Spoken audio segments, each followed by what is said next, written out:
You're watching the news. I'm Amita Balachandra. Let's get straight to our top story. We're starting off with updates from the Parliament now. Union Minister of Women and Child Development, Smriti Irani, has said in the Rajya Sabha today that the protection of women and children in the country is a priority for all, but condemning every marriage as violent and every man as a rapist is not advisable. Her comments came in response to CPI leader Vinod Vishwam's supplementary query on marital rape. He sought to know if the government had taken note of Section 3 of the Domestic Violence Act on the definition of domestic violence, as well as Section 375 of the IPC on rape. Smriti Irani went on to say that senior member knows that Rule 47 of the procedures in the Rajya Sabha disallows elaboration on a subject that's currently sub judice. She said the government's endeavor is to protect women in this country in collaboration with state governments, and that currently there are over 30 helplines that are functional across India, which have assisted over 66 lakh women. If you remember, the issue of marital rape is before the Delhi High Court. It is hearing a batch of petitions to strike down the exemption from prosecution for the offence of rape granted to husbands under the Indian Penal Code. Also, Commerce and Industry Minister Piyush Goyal said today that India is on track to achieve the 400 billion US dollar export target in the current fiscal and is negotiating trade agreements with countries like the UAE, Canada, and the EU. In a reply during question hour in the Lok Sabha, he said the prices of most of the commodities, including petroleum products, are prevailing high, and because of this, there is a stress in all sectors. However, international prices of finished products have commensurately increased, and hence exports of these products have not faced detriments, he said. Now, Union Minister Nityanand Rai has said that as many as 439 terrorists and 109 security personnel were killed in 541 terror incidents in Jammu and Kashmir since Article 370 was repealed on the 5th of August 2019. Replying to a written question in Rajya Sabha, Rai said that 98 civilians were also killed in these incidents, and private properties worth about 5.3 crore rupees were damaged since then. He also added, and I quote, during these incidents, no significant public property has been damaged. Also, taking a dig at the ruling government, speaking in the Lok Sabha, Congress leader Rahul Gandhi has said that the current government has made a fundamental mistake in its foreign policy, which brought Pakistan and China together. He accused the government of using the judiciary, the election commission, and Pegasus spyware as instruments to destroy the voice of the Union of States. Now, he said that there are now two distinct Indias. He said one for the rich and one for the poor. He said, and I quote, the gap between the two is growing. He also went on to say that this is the single biggest sin. Taking a dig at the government, he said, and I quote, this is the single biggest sin you have committed against the people of India. China has a clear-cut plan, which they have implemented in Doklam and Ladakh. This is a very serious threat to the Indian nation, end quote. He also went on to say that the problem of unemployment in the country is the worst in 50 years. Moving away from news from the parliament to COVID right now, according to the WHO, a recently discovered subvariant of the highly contagious Omicron coronavirus variant has now been detected in 57 countries. Now, in its weekly update, the WHO has said as of Tuesday that in some countries, the subvariant now accounts for more than half of all sequenced Omicron cases. It said that little is known yet about the differences between subvariants, but several studies have suggested that the BA.2, also known as a stealth variant, was more infectious than the original sublineage. Meanwhile, India has reported 1.61 lakh new COVID cases and 1,733 deaths in the last 24 hours. The daily positivity rate has dropped to 9.26% from 11.6%. Now, I'll tell you what different states are reporting at this point in time. Kerala has reported 52,199 new COVID cases in the last 24 hours. Karnataka has reported 20,505 new COVID cases, and Bengaluru alone has reported 8,850 new COVID cases. Mumbai has reported a slight uptick in the numbers. It's at 1,128 new COVID cases, slightly more than what was reported yesterday. Yesterday's number was a little over 800. In the last couple of days, we've seen that number remained constant. In fact, Mumbai has been reporting a little over 1,000 cases in the last 1 week. So that's good news. Moving on now, the Union Ministry of Health has requested states and union territories to accelerate the second dose coverage of COVID-19 vaccine among 15 to 18 years of age. Now, in a letter to the concerned officials, Union Health Secretary has said, and I quote, I hereby request you to direct the concerned officials to accelerate the second dose coverage amongst due beneficiaries aged 15 to 18 years, while also ensuring that remaining beneficiaries for first dose also receive it in a time-bound manner. End quote. Also in the news, Pfizer on Tuesday has asked the US to authorize extra low doses of its COVID-19 vaccine for children under 5, potentially opening up the way for the very youngest Americans to start receiving shots as early as March. Now, the Food and Drug Administration had urged Pfizer and its partner BioNTech to apply earlier than the companies had planned, and before it settled if the youngsters will need 2 shots or 3. The FDA has now said that it will convene a panel of independent researchers and physicians in mid-February to help review the data that Pfizer has presented.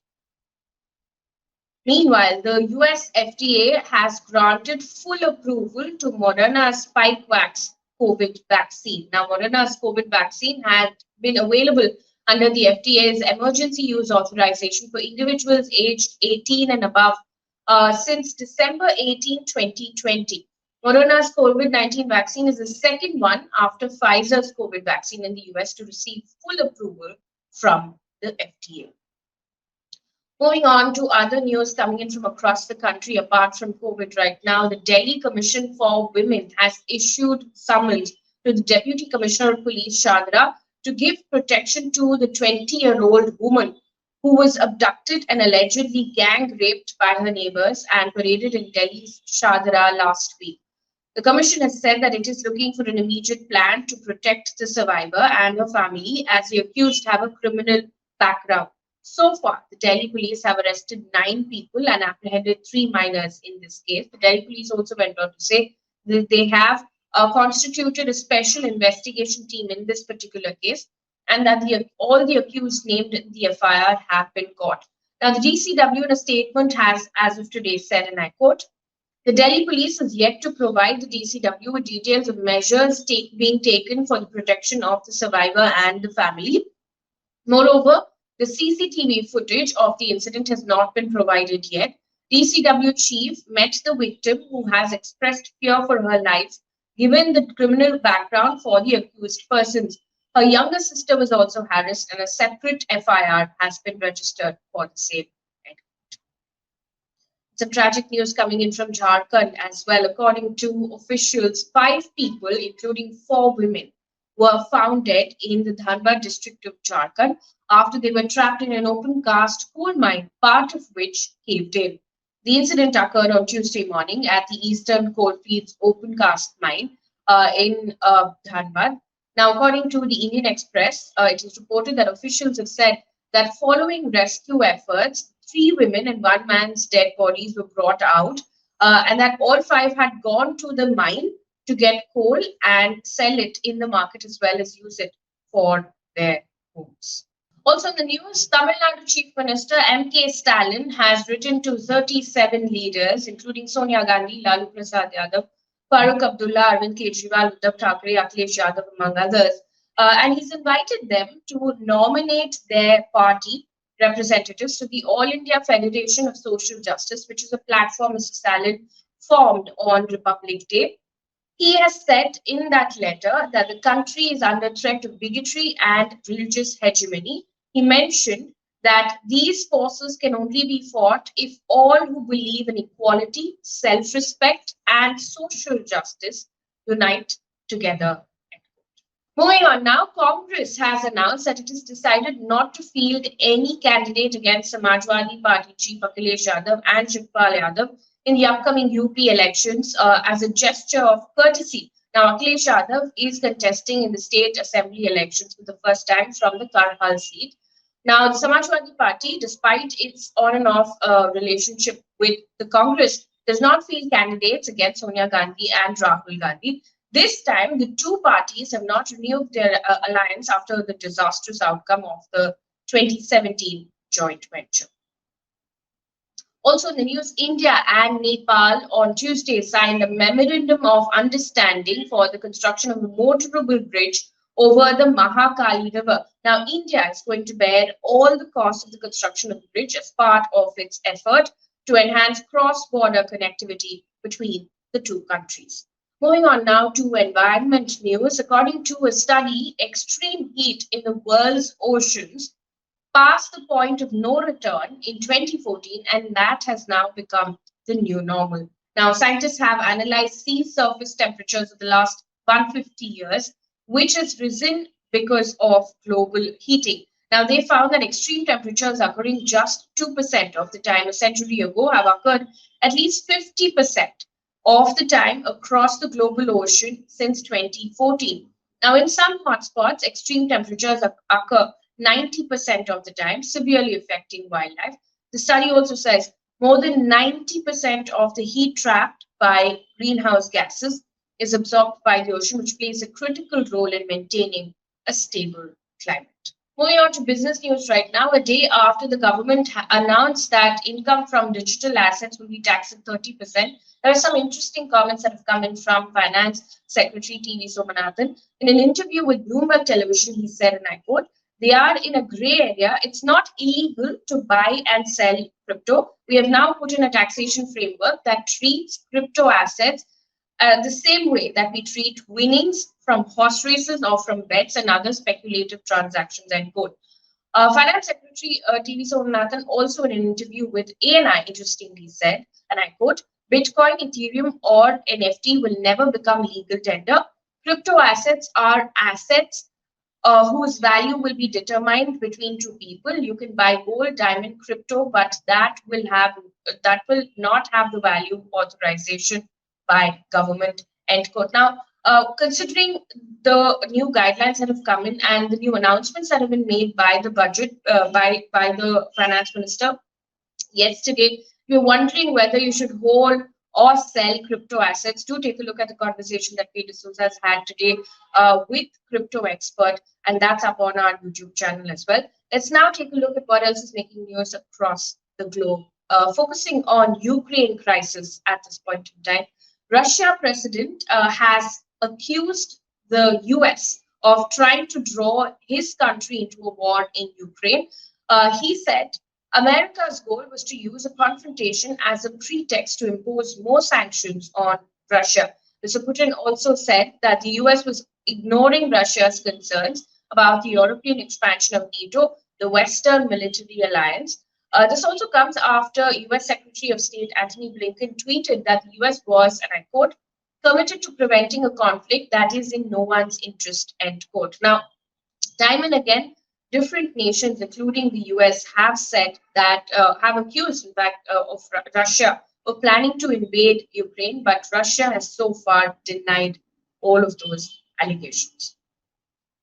Moving on, speaking about the crisis, Canada's Defense Minister Anita Anand on Tuesday said, and I quote, "Russia can choose to negotiate with a view to de-escalation, or it can face harsh economic sanctions," end quote. Now, Canada said that it's ready to support Ukraine and the NATO alliance. Also in the news, the Office of the United Nations High Commissioner for Human Rights on Tuesday said that at least 1,500 people were killed in the year-long anti-coup demonstrations in Myanmar. UN spokesperson said that at least 11,787 people were unlawfully detained in Myanmar in that period, including 8,792 who remain in custody. Moving on to sports news right now, Beijing has reported 3 new COVID cases on Wednesday, as officials have said that the virus situation is now under control, and this especially with the Winter Olympics, which is set to open later in the week.